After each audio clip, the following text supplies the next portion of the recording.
میں اسی لیے تو سنا رہا ہوں، توبہ کرو۔ بیٹھے بیٹھے اگر تھک گئے تو کھڑے رہنے دو، ٹانگیں سیدھی کر لو، اور بہت ساروں کو بیڑی باڑی کی لگتی ہوگی، ہے نہیں، تھوڑی برداشت کرو۔ افطار میں، روزہ افطارنے کے ٹائم جلدی سے جلدی 2 لقمے کم کھائے گا، اور مسجد کے دروازے کا اتنی تیزی سے مارے گا ان کی طرح ہپک کے، سمجھے، 3-4 سٹکوں میں پوری بیڑی ختم، کلی کری دان۔ اللہ اکبر۔ اب دل کو سکون ملا نا، تو عادت ہو گئی ہے تو ہو گئی ہے بھائی، کیا کر سکتے نا۔ ہاں تم تو نہیں پیتے ہو؟ اچھا چلو، اللہ تعالیٰ عمر میں برکتیں عطا فرمائے، کسی کو کوئی بیماری نہ دے۔ تو میرے نبی کا زمانہ، ایک عورت اس نے آقا کی بارگاہ میں تحفہ پیش کیا، مگر تحفہ کیا تھا؟ اس نے اپنے ہاتھ سے چادر بنی، ہاتھ سے، اور بنی کیسی؟ پہلے غسل کرتی تھی، پھر 2 رکعت نماز پڑھتی تھی، پھر اس کے بعد میرے نبی کا نام لے لے کر کے تاگا ڈالتی تھی، چادر بنتی تھی۔ اللہ اللہ اس نے میرے نبی کی بارگاہ میں پیش کر دیا، آقا نے اس چادر کو لے لیا۔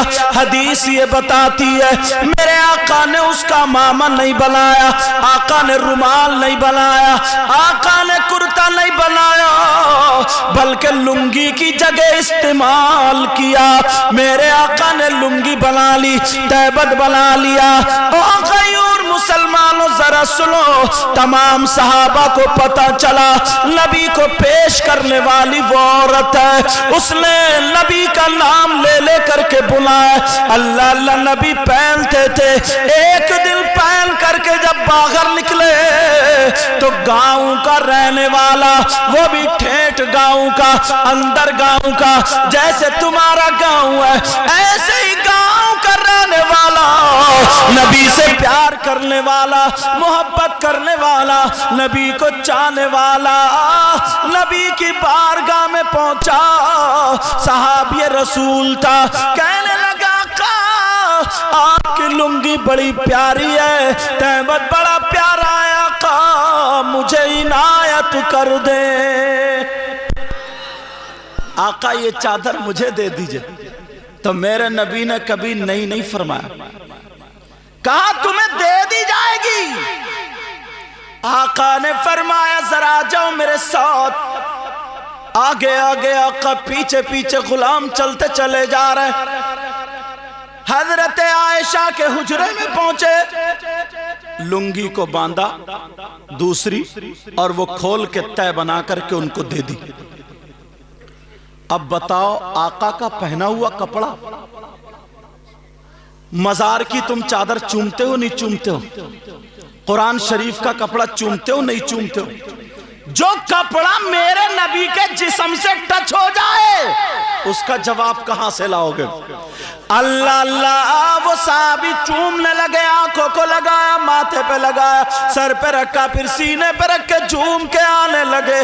صحابہ نے پکڑ لیا، اور پکڑنے کے بعد کہا او بھائی بولو یہ کپڑا کہاں سے لا رہے ہو؟ جب اتنا کہا تو وہ صحابی رسول نے کہا میں نے آقا سے یہ چادر لی ہے، میں نے آقا سے یہ چادر مانگی ہے، یہ آقا کی لنگی ہے۔ وہ صحابی رسول کہنے لگے تمہارے اندر اتنی ہمت کہاں سے آئی، تمہارے اندر اتنی جرت کہاں سے آئی، تمہارے اندر اتنی طاقت کہاں سے آئی کہ تم نبی کا پہنا ہوا کپڑا پہنو؟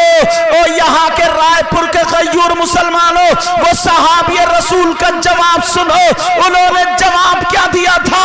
وہ کہنے لگے او میرے بھائی ذرا میرا ہاتھ چھوڑو، تم سمجھ رہے ہو کہ میں نے نبی کا کپڑا پہننے کو لیا، میں اس کا کرتا بناؤں گا، میں اس کا جبہ بناؤں گا، میں اس کو لنگی کی جگہ پہنوں گا؟ نہیں نہیں، میں اس کا کرتا نہیں بناؤں گا، میں اس کا جبہ نہیں بناؤں گا، میں اس کی لنگی نہیں بناؤں گا۔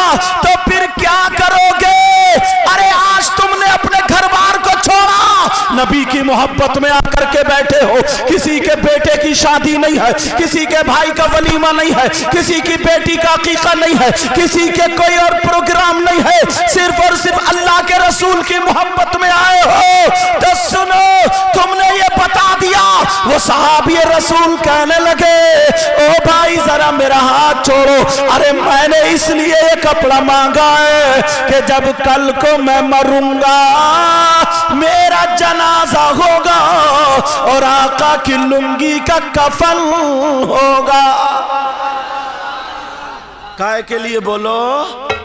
कफन के लिए। मगर आज हमारी मोहब्बत, जरा अपने गिरबान में झांक करके देखे। अब आ जाओ अपनी तरफ। वैसे तो हम नबी के नारे भी लगाते हैं और हम कहते हैं नबी के गुलाम। अल्लाह बरकत फरमाए। सारे लोग ये बड़े नारे लगते हैं, देखो ये है मेरे नबी की शान, बच्चा बच्चा है कुर्बान। बोलो कहते हो नहीं कहते हो? क्या कहते हो? बोलो देखो मेरे नबी की शान। ईमानदारी से बताइए कुर्बान हो तुम? सच बताइए, ईमानदारी से बोलो क्या बच्चा बच्चा कुर्बान है? और क्या कहते हैं कि साहब नबी का दामन नहीं छोड़ेंगे, गौसे पाक का दामन नहीं छोड़ेंगे, गरीब नवाज का दामन नहीं छोड़ेंगे, अल्लाह वालों का दामन नहीं छोड़ेंगे, कोई कहता आला हजरत का ताजुल शरिया का दामन नहीं छोड़ेंगे। सब नारे लगाते हो नहीं लगाते हो? तुम बताओ कमेटी वाले। सब यही कहते हैं ना नबी का दामन। अच्छा ईमानदारी से नहीं छोड़ोगे? देख लियो, आज मैं देखता हूं कौन कौन नबी का गुलाम है। बोलो नबी का दामन। हाथ उठाओ कौन कौन नहीं छोड़ेगा। अगर जान देनी पड़े तो, गर्दन देनी पड़े तो। अरे कमेटी वाले बड़े जोश में आज, मंगा लूं छुरी। देख लियो, अगर गर्दन देनी पड़े तो, माल देना पड़े तो, लेकिन नबी का दामन रख लो।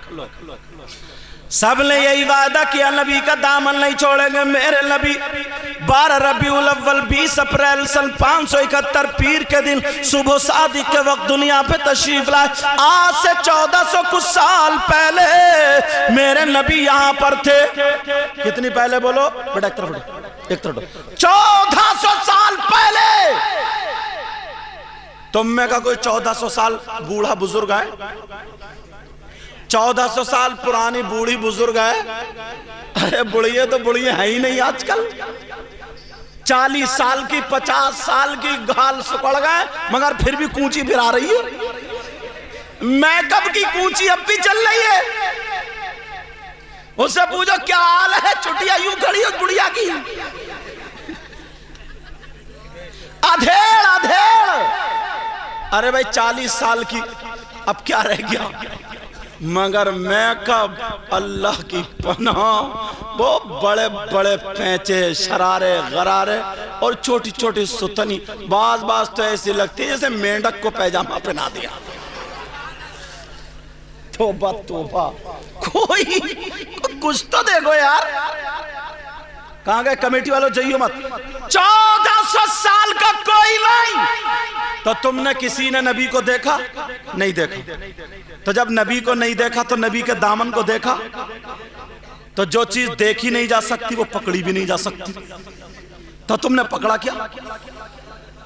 बोलो नबी का दामन कहां है? दिखाइयो। अगर दिल में जरा सा वाल अगर आ जाए तब तो आदमी कब्रिस्तान जाना पड़ता, और इतना बड़ा अगर दामन आ जाए तो, दामन आ जाए तो कहां जाएगा? नबी का दामन किसी ने देखा ही नहीं तो फिर पकड़ा क्या? मगर जब मैंने वायदा कराया तो जवाब भी मैं ही दूंगा। सब ने यही कहा नबी का दामन नहीं छोड़ेंगे। दामन का मतलब ये नहीं है तो फिर क्या है? दामन का मतलब ये नहीं है या ये इनका दामन जो है ये दामन नहीं है, फिर दामन का मतलब क्या है? दामन का मतलब है नबी का तरीका। क्या बोलो? अब अगर हम ये कह रहे हैं नबी का दामन नहीं छोड़ेंगे तो मतलब ये नबी का तरीका नहीं छोड़ेंगे। तुमने सबने वादा किया, जाओ मत जरा बैठो, तुमने सबने क्या नबी का दामन नहीं छोड़ेंगे मतलब नबी का तरीका नहीं छोड़ेंगे। तो तभी का तरीका क्या? जरा मेरी तरफ तवज्जो दो। नबी का तरीका ये है, नबी ने कभी दाढ़ी नहीं मुड़ाई। नबी का तरीका क्या बोलो? नबी ने कभी दाढ़ी नहीं मुड़ाई, और तुमने कहा नबी का दामन नहीं छोड़ेंगे, गर्दन कटा देंगे, नबी का दामन नहीं छोड़ेंगे। अब मैं देखता हूं कौन कौन आज से दाढ़ी नहीं मुड़ा।